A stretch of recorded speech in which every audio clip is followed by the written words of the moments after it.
Hello, everybody, and welcome to Turn to Page number 2, the podcast that has been benamed. Last week had no name. This week we have a name, and still a Rhapsody.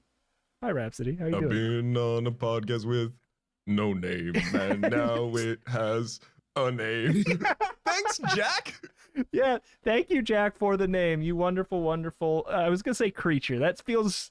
I was gonna say that feels dehumanizing, but it's literally dehumanizing. You know what? I think it might have just been pulled into your mind by Jack Reacher, and you were like, Jack Creature. Okay, yeah, Jack, you beautiful creature. Much appreciated. You know what? I will say, Jack, you beautiful creature, because I don't know. They might be a bug.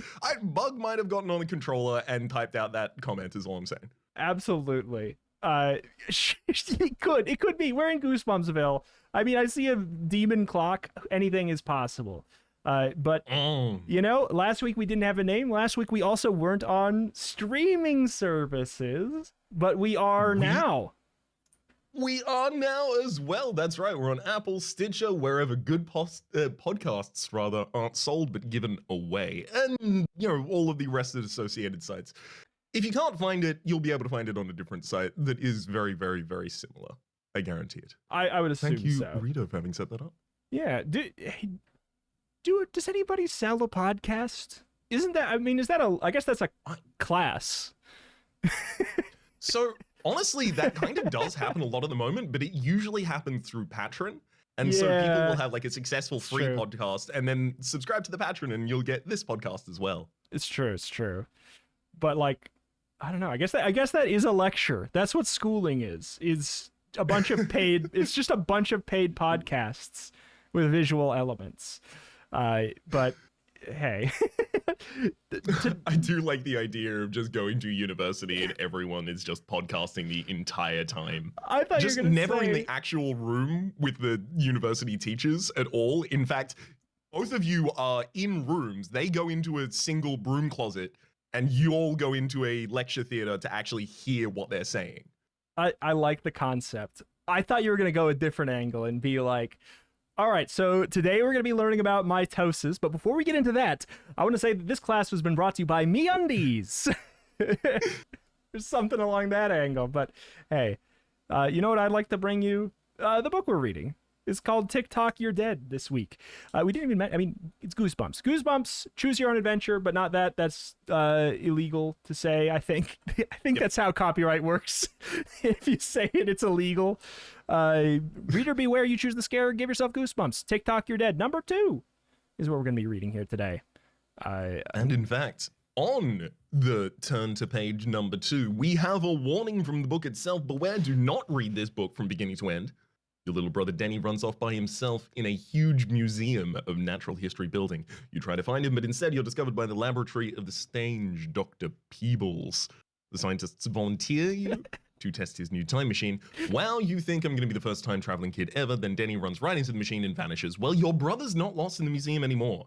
Now he's lost in time. You have to find him again, but where? In the distant past, where fierce dinosaurs roam? In medieval times, battling with knights and wizards? Maybe in the future, where robots roll over humans. The one thing you know for sure is you must find Denny in 2 hours or he'll be lost forever. We're in control of this scary adventure. We'll decide what will happen and how terrifying the scares will be. All right. I just feel appropriately bewarned. I am bewarned. I'm also befused because it's just time travel. Does the book think wizards are real? This is just time travel, but it does mention. Wait, Raps, are wizards real? Are wizards real? Wizards not real? Okay, never mind. I got confused. I'm sorry. No, they're real. Okay. Don't worry, sweetie. Wizards are real. You almost shook my whole world. The presents come every year. They're under the tree. It was not Papa. Don't you worry. Wizards are real. Fireball. We're all good. Okay. I guess we're going to turn to page 1 because it does say, it says to take a deep breath, cross your fingers, and turn to page 1 now to give yourself goosebumps. I will say I cannot turn to page 1 with crossed fingers, so I'm going to break one of the rules and move on to page 1. Yeah, I can't take a deep breath because I do have emphysema. So I'm also going to be skipping one of them, but I will cross my fingers and use the helical gnarled stubs to flip over to the next page. Beautiful. Are you ready to get into our second adventure, our adventure through time? I've never been ready for anything in my life. All right. Well, then in that case, I will not keep you waiting anymore. What a crummy vacation. You, your little brother Denny, and your parents have come to New York City for Christmas vacation. Raps, he's real. And it's now. You thought you'd get to do a lot of cool things, like visit the Statue of Liberty, ride to the top of the Empire State Building, and ice skate at Rockefeller Center. Instead, your parents are museum freaks. It's entertaining, your mom says as she drags you to the Museum of Natural History. It's educational, your dad declares as he shows you a collection of ancient pottery. It's boring, you say, but nobody listens. And the worst part is that you're supposed to be in charge of your little red-haired brother Denny. Only Denny doesn't want anyone to be in charge of him. You're not... Oh my god. The noise gate said absolutely not to that. My apologies. Will this one get through? You're not the boss of me. Yep, he keeps saying, oh no, oh no.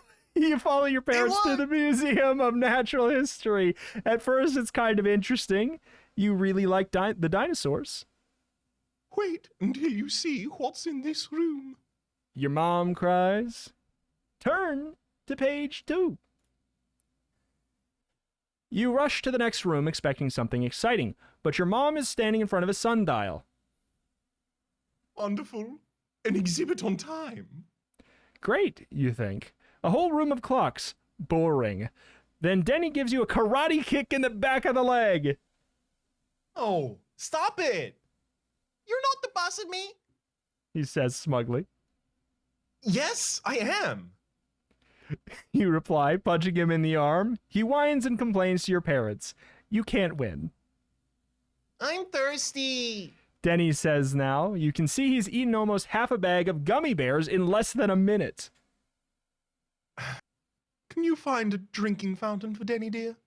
Your mom asks without taking off her eyes off a grandfather clock. Come on. You grab Denny's hand, but Denny pulls away and runs down a hallway. You follow him. The hallway twists and turns. There's no sign of either Denny or a water fountain, but near the end of the hall you see a sign on a door. Warning! Dangerous experiment inside. This door must be kept locked at all times. Go on to page 3. That seems like an ignorable warning right there. We'll just directly go to page 3. There's no choice to heed the warning. It's true. I can't read, so also I'm on to page 3 now. I can't read the rules either. So, dangerous experiment? What does that mean, you wonder? What could that possibly mean? You notice the door is slightly open. Oh no. Denny must have run in there, you think. Well, see, it can't stop Denny because Denny can't read. That makes... And you have no choice at this point. You push the door wider and peek in. There's no sign of Denny. A tall, skinny man with long white hair tied in a ponytail is bent over a computer. The computer is hooked up to a big, strange-looking clock. Between the computer and the clock is a large, square contraption that looks like a picture frame. You can hear the computer and the clock beeping and pinging.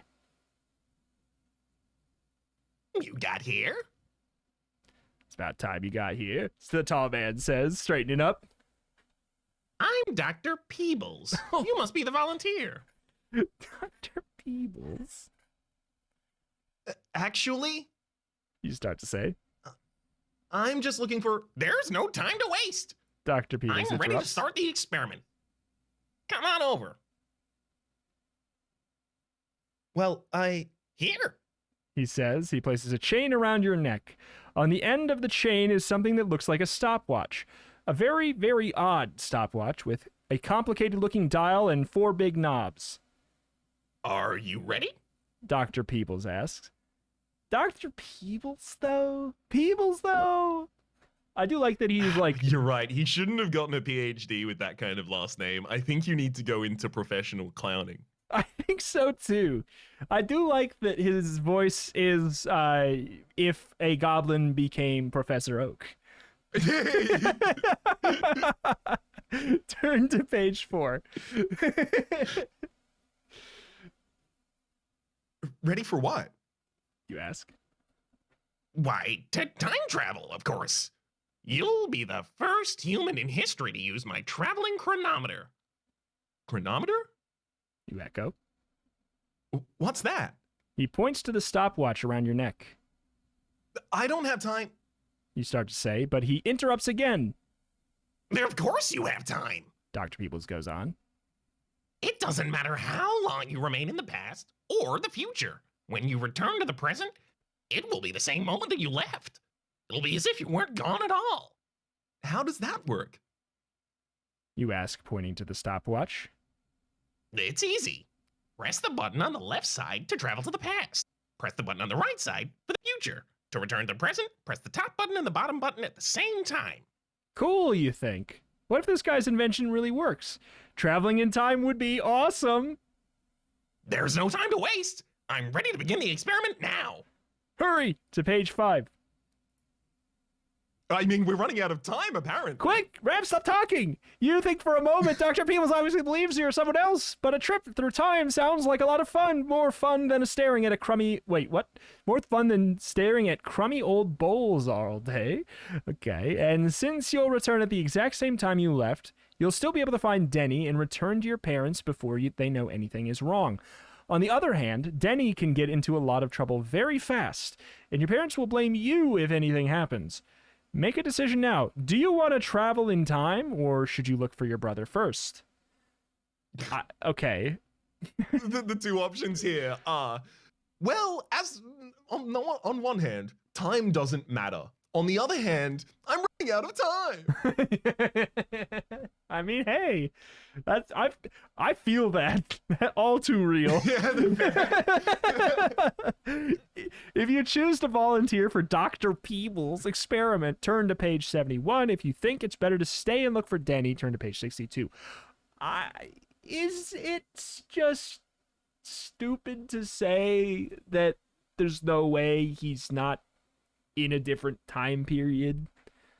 I don't know. Considering the Beware page mentioned as much, I'm yes. going to say so. But I will also add to that we could just go to the future until they've invented Denny detectors. And then we can bring one back here to 10 seconds before we even came into this room. We can have a 10-second head start on how we're doing right now. I think if we want to stay and look for Denny first, how we do that is by volunteering for the experiment, because you know, primacy and order of first, second, and third doesn't matter when I can travel back to 0. It's true. And I will say it's maybe slightly overcomplicated to travel forward in time until we get a Denny detector, when we can just travel back in time like 10 minutes and then handcuff Denny to a radiator. So we'll have to go forward in time to get Denny handcuffs. Denny cuffs. They didn't make them small and annoying enough until the 2069. Okay, let's turn to page 71 then, right? Time travel, because this is the time travel book. This is not the walk around the museum book. Wholly on board with it. 71? I'm ready to travel through time. You tell Dr. Peebles. The whole book, it's not gonna work for me, but you tell Dr. Peebles. Good. The white-haired man replies. He punches some numbers into the computer keyboard. The computer starts to hum. The square doorway between the clock and the computer fills with a strange shimmering glow. The chronoport is almost ready. The scientist says, pointing to the frame. I only need to adjust. But before he can continue, you hear pounding footsteps. You turn to see Denny racing towards you. Oh. Denny! You cry. He's heading straight for the chronoport. You can't go in there. You're not the boss of me. Denny yells. He runs straight through the glowing frame. There's a soft pop before he disappears completely. Oh. Oh no! Dr. Peebles cries. He went in before I made the final settings. If you don't bring him back within 2 hours of real time, he'll disappear into timelessness forever. Time is irrelevant, but also you have 2 hours. Exactly. He'll disappear into timelessness. Mr. Peebles, just build a second time machine and bring us back to before Denny went in. Yeah. How hard can it be? You did How it hard once. can it be? He doesn't have the Denny cuffs. All right, race on to page 47. What? You cry. You stare at the scientist. Your parents are going to ground you for life if you lose Denny, You'll have to travel in time to find him. Dr. Peoples tells you. I'd better make those adjustments to the chronoport so that you don't disappear in timelessness too. You stare at the scientist as he fiddles with the time machine. You can't believe it. This guy's really serious. When you find your brother, Dr. Peoples goes on. you must be touching each other before you use the chronometer. Otherwise, the device will only send one of you back. No problem. But where did Denny go? To the future or the past? There's no way to know whether he's gone forward in time or back. You'll just have to guess. Oh, sick. You touch the chronometer around your neck. It began measuring real time the moment Denny disappeared. Already the seconds are ticking by. You have to decide, are you more likely to find Denny in the past or in the future? This is actually a legit choice. Like, this is a for real, for big choice. Travel to the future or go to the past. So I remember from my own period of time being a younger sibling, that all the world was up and older than me. I remember the period of time where I was like, damn, I'm gonna get a second digit in my age on this birthday? Hell yeah.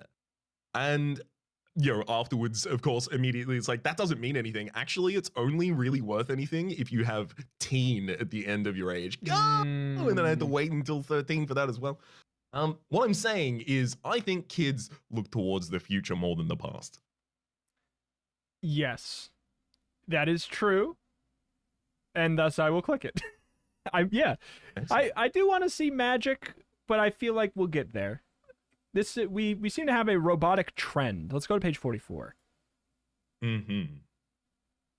I think my brother went to the future. You tell Dr. Peoples. I hope you're right. Oops. Wait, hold on. What page is that? I went to the wrong one. 16. Hold on. 16. Sweet. Going on 17. 16. You announce, I hope you're right. Dr. Peoples punches another computer key. Huh? Are you ready? Step through the chronoport. You enter the glowing frame. As you move through, you feel a strange tingling sensation. Oh, one more thing. Dr. Peebles calls out. His voice sounds far away. Before you can return, remember. What? You cry as his words fade away. What was he saying? Ahead of you in the mist are two scenes. A big futuristic-looking city with small cars flying around like planes. Another view seems to be the New York City. You recognize a few buildings like One World Trade Center and the Empire State Building. As you watch, a small red-haired boy who looks like Denny disappears behind another tall building. But is that really your brother? Make a decision. How many small red-haired boys could there be in the future? New York City? How many people with red hair are there in New York City? Probably just one, right? Yeah, probably just one, and it's this kid and it's Denny. Yeah. I also think that, like, you know, what are you going to go with the other option? I have no lead, or I possibly have a lead. I think maybe we go with the lead option. Do you have a take? My take is that well, first of all, both probably could lead us to a scenario where we find him because of the impermanence of logic. But I almost feel like it's just a trick, and I do not want to be betricked. Also, flying cars are cool. And we've already been to New York. You know what? We live in New York. I like it. Let's go with the strange city rather than the redhead boy in New York. Yeah, screw that red-haired boy in New York. Who needs him? I go all the time in the world, baby. Here we go. You decide to go towards the futuristic city. All around you are buildings made of shiny metal and glass. Cars with wings fly above your head. The streets are empty and clean with no litter, not even a gum wrapper. And this is not a real future. Is this New York in the future? It certainly looks different from the one you're visiting in the present. You're about to start looking for Denny when a hand closes in on your shoulder with an icy grip. Human. A hollow-sounding voice says. You're under arrest. You whirl around, gripping your shoulder. Wait, you whirl around, gripping your shoulder is a shiny metal robot with a policeman's badge welded to its chest. The robot's face is expressionless, and it's holding something that looks like a laser gun. No wonder everything is so clean and quiet, you think. The city is run by machines. Don't my. you know that humans aren't allowed in the streets? The robot demands. I come from another place. I don't know your rules. Please, just give me another chance. That's for the judge to decide. The robot says. Come with me. Turn to page 89, no choice. All right, you follow... Wait, what? What's that? I've just realized there's probably going to be multiple different robots in this, and I don't have multiple robot voices. I'm worrying.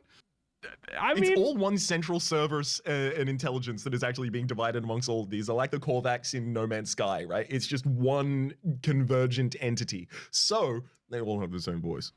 I mean, that makes sense to me. Checks out to me. I don't know 2 robot voices. I just know the one. I guess, no, I know beep boop. You could just translate one of them to just beep boop, beep boop, boop boop, beep boop, boop. I'm sure the audience will get it. The only other robot dialect I know requires inviting the audience to chomp on my metal posterior. Exactly. That was the other angle. You follow the robot into a big glass-walled building. He leads you to a courtroom. A shiny robot dressed in black sits behind a tall desk. The judge, you realize. You are accused of appearing in the streets, human. The judge says. How do you plead? Guilty, Your Honor, but I didn't. Silence. The judge cuts you off. There are no excuses. For punishment, you may have your choice. You will be sentenced to school or the zoo. School or the zoo? What kind of punishment is this? To find out, make a choice now. Get sentenced to school, page 9, or go to the zoo, page 55. Who's picking school? It's not even that. Are we being sentenced to the school or sentenced to the zoo? Like, is our sentence you must go to one of these 2 places? Or is it just you either get sentenced to go to school or you go to the zoo. We just have a good time. Exactly. Yeah, that's true. This one doesn't say sentenced. That one sounds like it's just fine. I mean, also, just being in the streets. We shouldn't give them the choice of the zoo. They always take the zoo. There's too many people at the zoo.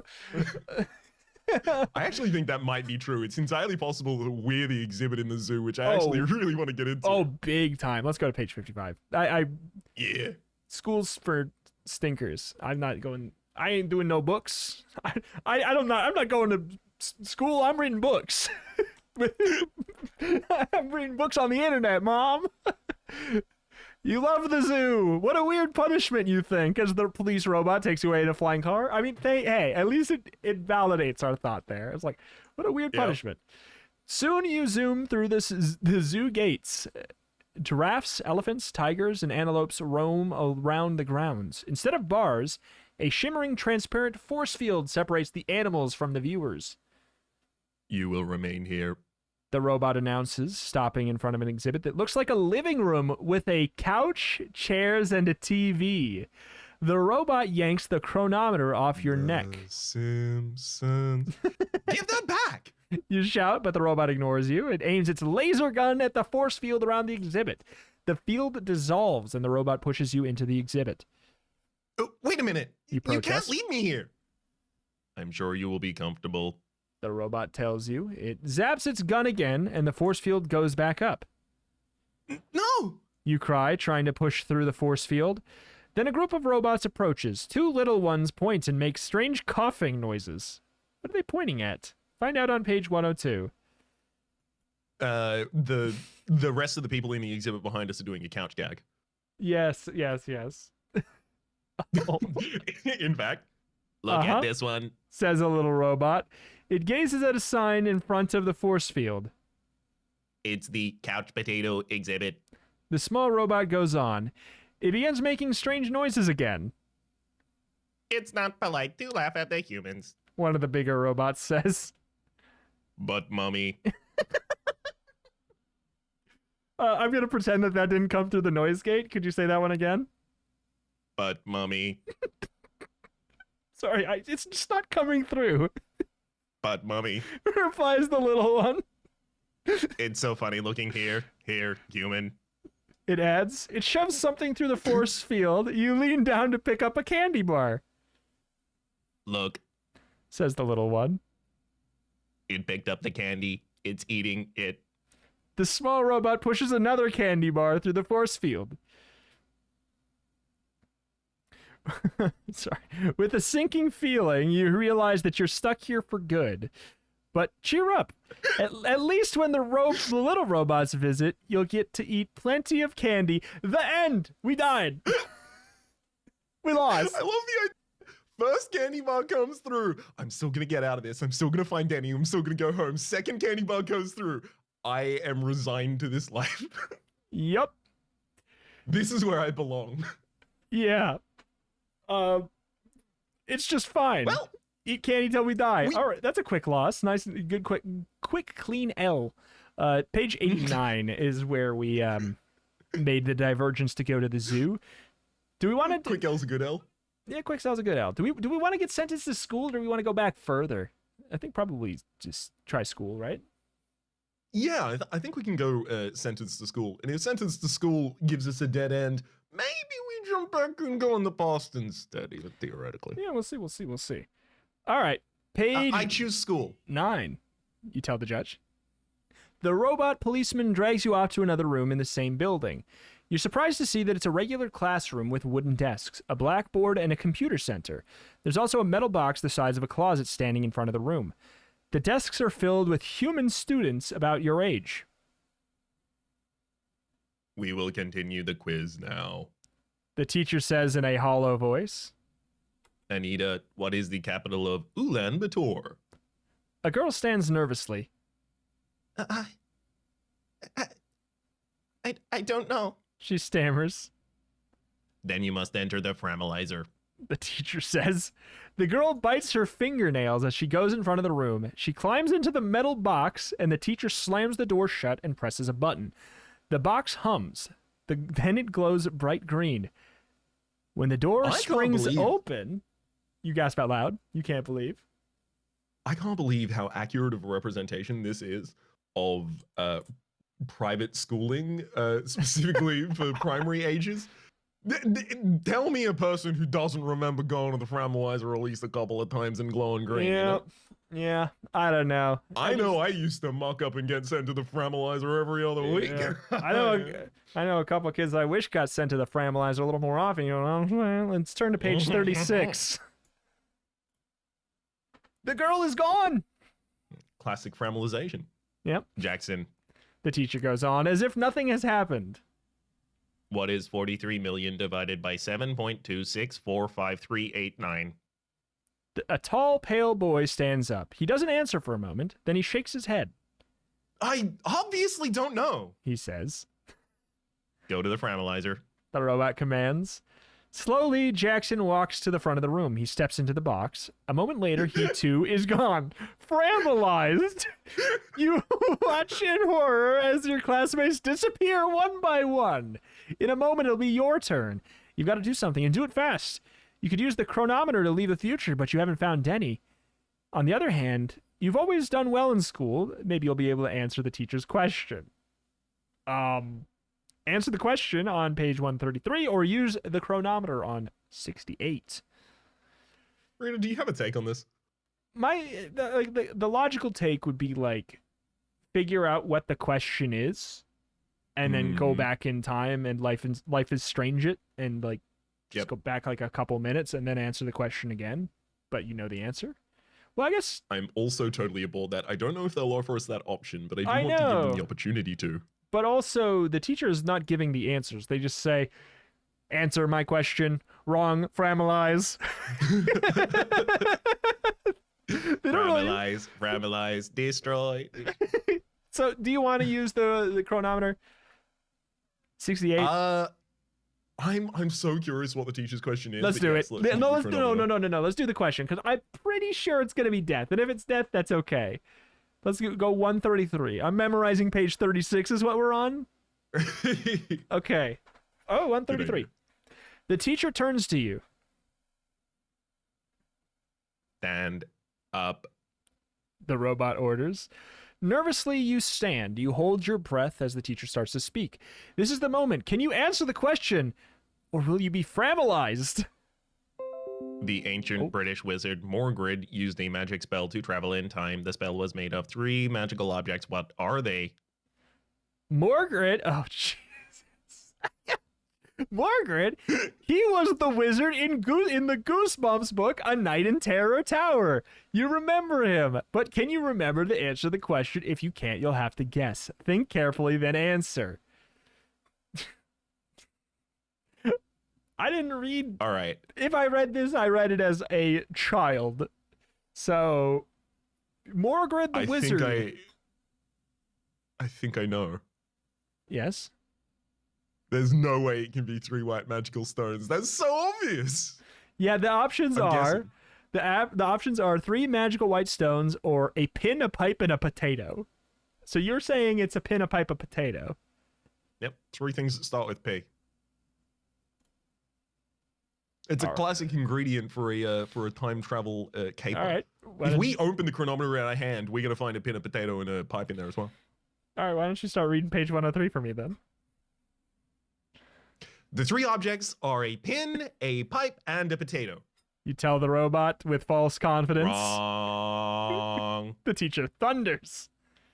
You know the penalty for a wrong answer. Now step forward. You start towards the framelizer. Start towards the framelizer. Slowly you feel the chronometer around your neck. But before you can press any buttons, the robot snatches it away with its magnetic claws. No tricks. The robot says. Enter the framelizer.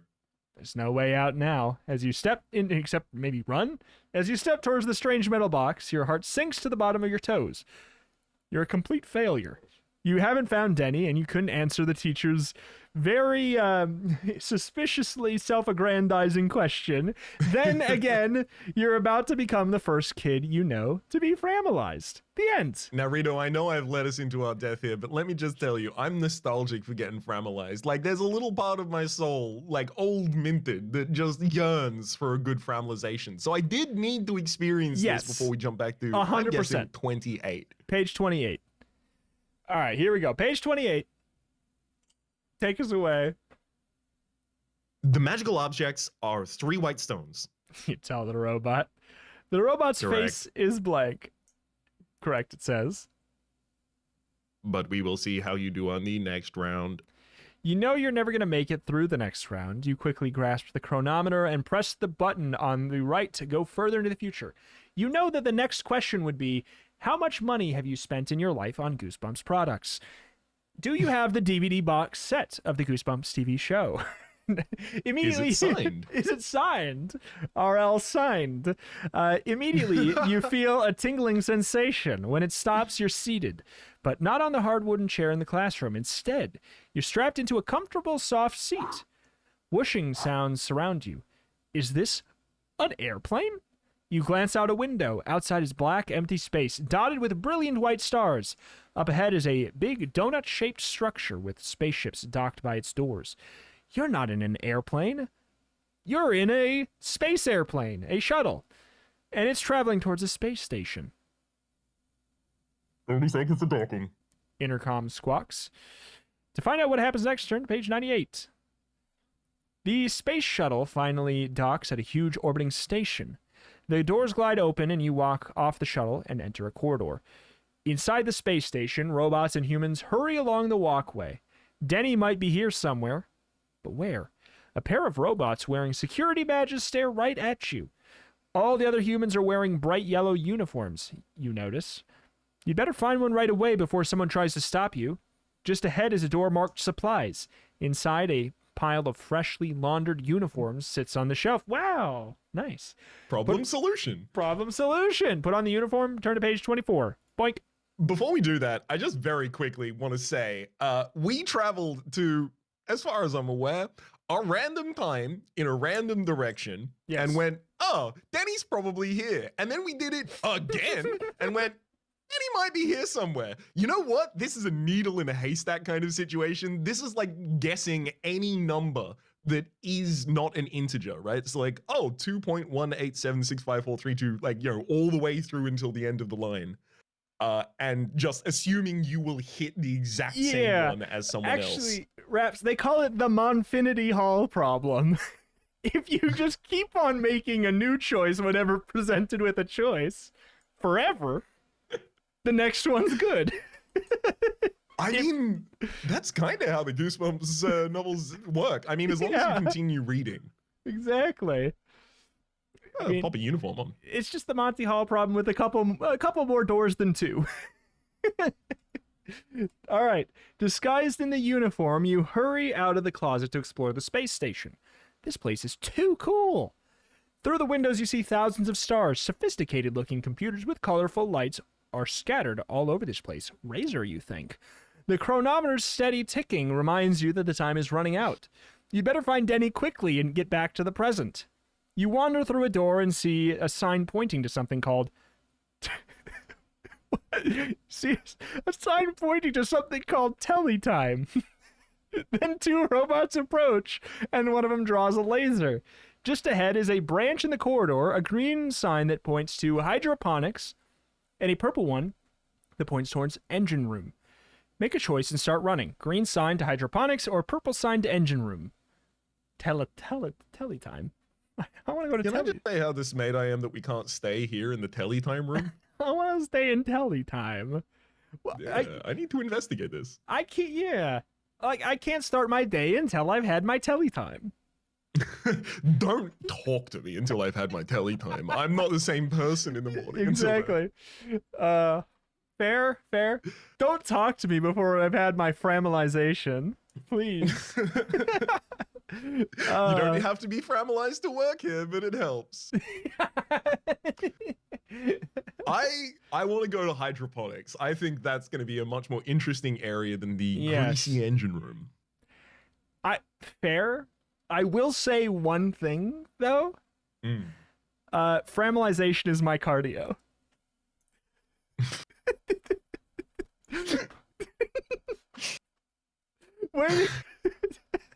I've just realized I'm gonna have to find where they do like print to order mugs. I've just realized that's gonna have to happen for me. Yeah, it's the first turn to page merch.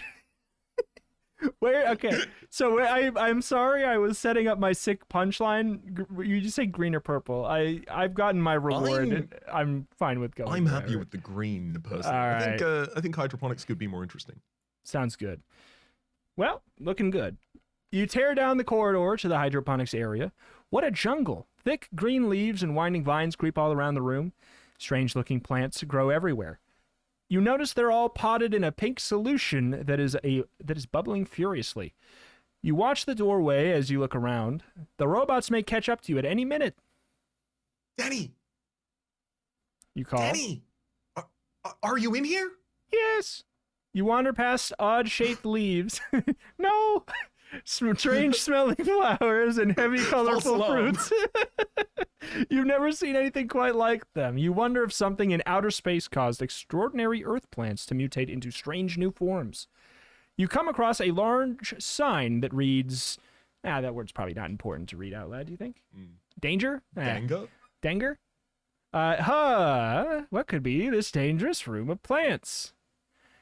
Then you see it. A vine with a stem as thick as an elephant's leg. Its flower is huge with sharp-looking petals. You step forward for a closer look. Suddenly, the flower lunges at you, its petals snapping shut an inch from your nose. Back away onto page 70. As you back away from the Yes? Just for a second, I will also just mention... We chose a random direction, and then we went to a random time, and then we went to another random time from there, and then we went into a random room and was like, Denny's probably in here, right? Denny? Denny, are you here? Denny? Yeah. Raps, keep saying that every time, so that when we find him, it's all the more funny. Got it. As you back away from the vicious flower, its curling vine sends out new shoots. Beyond the plant, you see a sign marked exit. Can you get around the vine and make your escape? Or off to your right, there is a rack of garden tools. You see a long rake that looks pretty sharp. Maybe you better get the rake first and fight off the vine. Quick, make a decision. Do you grab the rake first or run straight for the door? To grab the rake, go to page 123. To try the exit, page 43. I don't like that it says try to go through the exit. I don't like that. I don't like Grabbing that the rake either, is but definitive. I'm happy to grab the rake. I do feel like this is a dangerous plant, but I don't Yes. want to shape up against it. But What made you think this is dangerous? Was there some kind of like sign or clue that made you know that this room was no, it's the had danger razor in sharp it? petals. It's the thick as a elephant's mean, leg stem of this kind of yeah. thing. Also, like, plants still trudge on even if you destroy like a large amount of the matter of that plant. Like, I don't That's think true. stabbing it with a rake is going to even stop this thing. I think we just get stabbed with the other end of the rake at that It's point. true. It's true. It's true. Also, there was a sign that said danger. Was what I was getting at. You would like to run through the That exit? too, actually. Let's do it. All right, let's see. All right. Frantically, you pull the vine out of your path and race to the exit. The plant sends tendrils racing after you, and they snap at your ankles. A cluster of geraniums twist and turn towards you. As you approach, one of them sprays a bubbling pink solution at you. You skid on the slimy liquid and fall down. Up ahead, a giant cucumber plant plant hurls its fruit. You duck as a grapevine fires off hard green grapes. Help! You're being attacked by plants! You scramble to your feet and barely make it to the exit. You fall into the corridor outside. Take a deep breath and turn to page 69. I can't believe that Goosebumps, like this, 1980 something, 1985, this was released. I can't believe that this predicted the existence of Plants vs. Zombies. I was going Modern to say Warfare. that too. You know what's the most surprising thing of all? Is that Yep. game is not bad. Like, Yeah, exactly. that game should suck. That's It has no right to be good, and yet. Yeah, it's like, is it a masterpiece? Like, should it go in the Museum of Modern Art? Yes. You lean against the wall of the corridor trying to calm yourself. The only person who can help you find Denny is Dr. Peebles. You pull the chronometer from under your uniform and press the top and bottom buttons to return to his lab. You've got to escape before anyone or anything comes to get you again. But nothing happens. You press the buttons again, and nothing happens. Oh no. What will you do now? You glance up and notice a sign pointing to Telly Time. Maybe it has something to do with time travel. Maybe there's another way to get back to the present. Enter Telly Time on page 81. Telly Time. Hell yeah. Tell ya. You follow the sign to Teletime. It's a spacious room full of electronic equipment. A large panel in the center of the room contains dozens of TV monitors. Teletime, yes. On the monitors, you can see several scenes from the past. Alexander the Great's army, the signing of the Declaration of Independence, the landing on the moon, a robot... wait a minute. Hold on. A robot in a white lab coat watches the monitors and doesn't notice you. What he does notice on the final monitor, R.L. Stine writing the first Goosebumps book. Cultural moment touchstones, all on all of these televisions. Maybe the robot can help you return to your own time. You're about to ask for help when an alarm sounds. Attention, all personnel. A loudspeaker squawks. Be on lookout for an intruder. The robot scientist whirls around and spots you. He pulls out a laser gun. Explain yourself. I have been watching all of these monitors showing the most important cultural touchstone moments through the last multiple decades. What do you do now? Tell the truth and ask the robot for help, or try to trick it. Ask for help or trick the robot. Difficult question to be asked. I do want to draw attention to a trope that I always love, or I guess recognize with a grin in time travel things, which is when you go far into the future, and then in the future they're reminiscing on moments in the past, but it's always moments in the past from before the original time you left. Like, nothing happened between the year Yes. 2002 and 30XXX. Yeah, like why didn't they put in when R.L. Stine gets the Nobel Peace Prize? Exactly. Why didn't they In put when 2023. R.L. Stine declared world peace? Yes, in 2024. Mhm. Yes. R.L. Stein's got some big yells coming up, y'all. Get ready. It's his year. I want to trick a robot. Let's do it. What I could think go tricking wrong? a robot is one of those good, fun kind of like read Yeah. a paradox at him kind of situations. Exactly. You're sure you can trick the robot? After all, you're a human and he's just a machine. Please, don't shoot me. I'm a visitor from the past. I'm only here to find my brother. I mean, that's so far not a trick, but hey, the robot hesitates. It seems to be computing what you just said. Then it pulls back the trigger on its laser. And we respond? I could prove it to you if you had, well, I mean, better technology. You add, falling over to the floor dead. No, the robot's electronic eye flashes angrily. Our technology has been perfected. It states. Too bad. I mean, I probably can't locate the time I left the present. You probably couldn't either. The robot scuttles over. When did you leave? It demands. I can find that. You tell the robot the exact day and time that you left Dr. Peebles' laboratory. The robot adjusts some controls, then Dr. Peebles' laboratory appears on the large central monitor. Watch what happens on page 129. All right. Oh yeah. The robot fell for it. You can see yourself stepping into the chronoport. Then you hear Dr. Peebles say, One more thing. Remember to hold the buttons down for at least 5 seconds. "That's exactly what you needed to hear. Now you know how to make the chronometer work, but you still can't find Denny." I don't believe your teletime machine really shows the past. You say. What? The robot roars. How dare you insult my machine? Its finger moves even closer to the trigger. If it really works, You say quickly. then show me the present. The present? The robot cries. Yeah. The scenes from the past could have just been films or videotapes. If I can see scenes from the present, I'll believe the machine really works. Very well. The robot grumbles. But right afterward, I will take pleasure in vaporizing you. Any particular scene in the present? It adds sarcastically. These robots have sarcasm. They are advanced. Could I be They are. any more straightforward? You smile. Your plan is working. Turn to page 90. How do they afford He the was a apartment? He was a PC.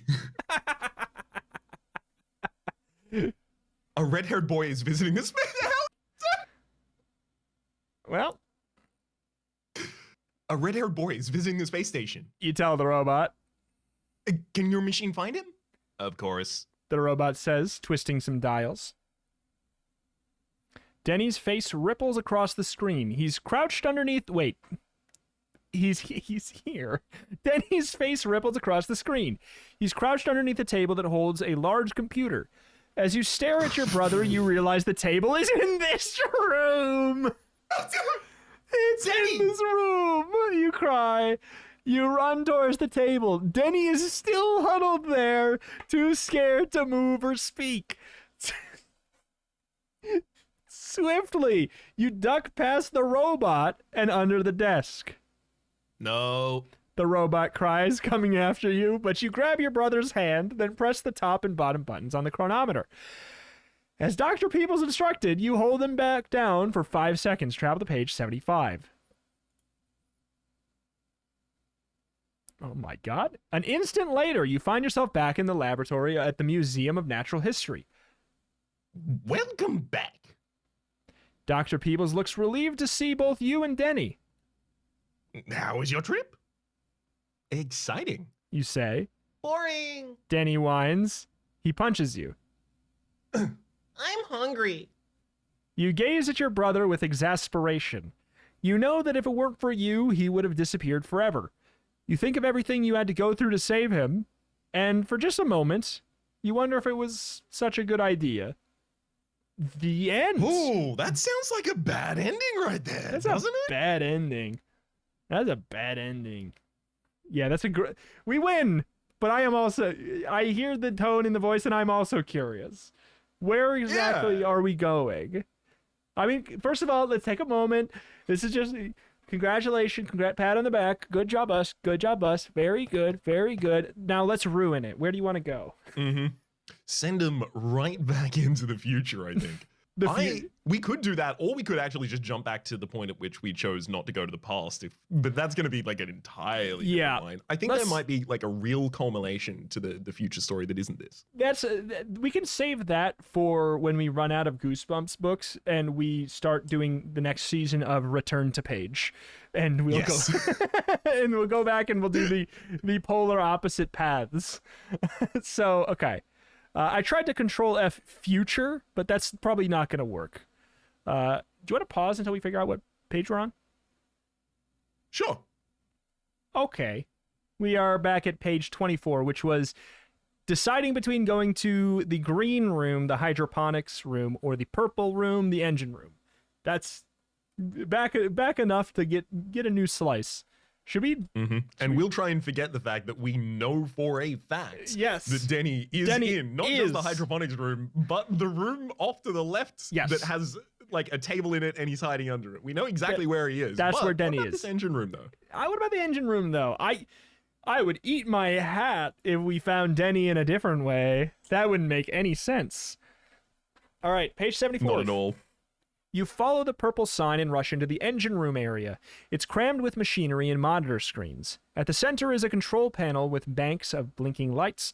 Next to the control panel is a clear plastic chamber, about the size of a car, labeled anti-grav.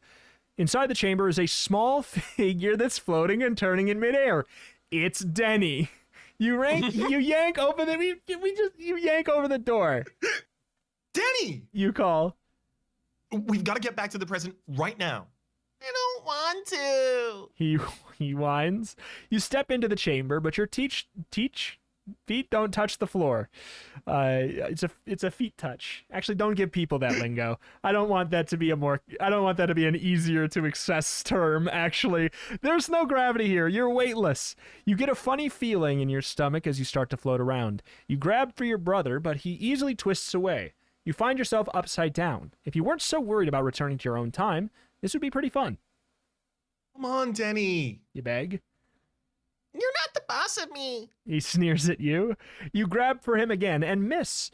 Then you glance outside the chamber. A robot guard had his laser gun pointed straight at you. How many times have we had a robot guard pointing a laser gun straight at us? Is this like number 6? Either way. These robot guards and their laser guns. I will also say, what if we free Denny from this? He runs away from this situation, goes, hides under a table, and then the other version of us finds him there. Oh. It's all happening all at the same time. Could be. Human spies. The robot with the laser gun declares. Which one? There's 20. You are under arrest. You untwist yourself and float out of the chamber. We weren't spying. You protest. We were only... Silence. The robot snaps. In a panic, you pull out the chronometer, and at a glance, you and Denny... take a glance. You and Denny have to get home. Please. You beg the robot. I have to get my brother... Explain it to the captain. The robot says. It snatches away the chronometer. No! You scream. Give that back! You grab for the chronometer, but the robot holds it beyond your reach. Come along now. It snarls, clamps down its metal claws around your wrist. You too. It adds, reaching for Denny. Denny. You can't make me. Denny kicks the robot hard on its metal shin and takes off running. That can't do more damage to it than it does to you. I refuse. Mm-hmm. The robot stops for a moment. You can hear something whirring inside of its head. The captain will explain what to do. It mutters. Now, come with me. Turn to page 131. You follow the robot to meet the captain. The captain of the ship is a woman. A human woman. But she looks really mean. You were caught spying in our secret anti-gravity device. She says sternly. The penalty is immediate execution. Oh, God. Now, what do you have to say for yourself? Immediate execution. I thought that was in quotes for a second. Immediate execution. What do you have to say for yourself? Yes, please. Oh, and can I get another? And fries. And fries, please. Somehow, if you have to get her to understand what you were doing there. But what if she doesn't believe your story? Maybe it'll be better to pretend you're a new member of the space crew and didn't know better. Decide well. Your life depends on it. Lie, turn to page 25, or tell the truth and go to page 120. I don't think saying we're a new member of the space crew is necessarily exculpatory to the accusation of spying, because you would surely just sign up as a new member of the crew and then just go into secret areas. And then bespy, yeah. Exactly. You bejoin and bespy. Bejoin the crew and bespy. Lie and turn to page 25. I should tell the truth. I think that telling the truth is always the right answer. Oh, I was setting up for failure, but okay. Yes, You decide to try the truth. Well, I think we might find ourselves back on a similar track relatively soon. It's true. I'm not a spy, You repeat. but I'm not a crew member either. I'm actually a time traveler. Likely story. The captain snarls. If you're a time traveler, prove it. The device your guard took from me is a chronometer. You explain. That's how I move from one time to another. The guard hands the chronometer to the captain. She glances at it, then hands it back to you. You quickly slip it under your uniform in case she changes her mind. I'm amazed that we were just furnished with this object. If Yeah? you're really from the past, She says to you. what color were the eyes of an Allosaurus? I'm not from that far back. You protest. She sighs. Okay, while I decide what to do with you, wait outside. The guards each take one of your arms and roughly shove you out into the corridor. Turn to page 69. Yeah, we've definitely been there. What was that? You lean against the wall to call it the... Yeah. Okay. Yeah, that's the page where it's... The only one that can help me is Dr. Peebles. Okay. Mm-hmm. So... This'll take us to asking the robot for help or tricking the robot, and I believe down multiple lines towards our doom. Let's go to page 25. That's a good one. If we lie to the captain. Let's do it. Here we go. 25. I'm a new crew member. You lie to the captain. I'm not a spy. I've been working in the hydroponics area. Then why didn't you know the anti-grav device is off limits? She demands. I haven't finished reading the rulebook. You say. Maybe so. The captain grumbles. She hesitates, then fires a question at you. Are the crew forwards forward or aft? Crew quarters, rather, forward or aft? Aft. You reply, hoping you're right. That's correct. She says. But if you are a real crew member, what is the code for a space drill? A0 or X2? A0. You tell her. You are an imposter and a spy. She shouts in triumph. There is no space drill, and even the newest rookie knows it. I mean, it seems like I don't want to be a spy on a ship that doesn't have a space drill. What good? Yeah, exactly. What good is it to bespy here if there's no drill? She turns to the robot that guards her at her side. Shove this spy out through the airlock. She orders. Hey, what about partial credit?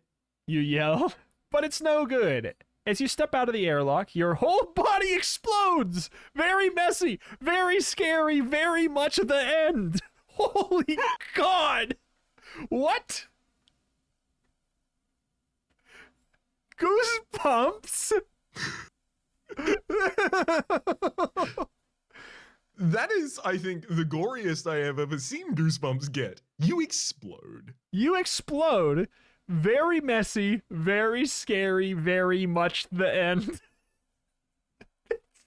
That's so good. It's the new podcast tagline. Very messy, very scary, very much the end. Absolutely. Well, I don't know. Hey, I feel like that wraps up that side of the story. It's interesting to see Definitely true, where it does so. link back up. But hey, I don't know. I like this one. Future's a scary place, man. You know, framelizing and all that. It's a wild time, but I am glad to see that the long time honored tradition of framelizing has stuck around through into the Yes. future. Yes, I'm glad that they did not stop. Framelize till I die. Yep, exactly. Live, I laugh, just don't want them to end framelize. framelization until I get the ability to be on the other side of the framelizer. You know, I Exactly. want to be the framelizer, not the framelizee or framelized. I gotta admit, I do like myself a framelized onion. So Oh my god. Oh, they're so good. the way that it kind of like, you know, makes part of your tongue disappear forever. Ooh, can't beat it. But hey, It's the magical zeroth taste.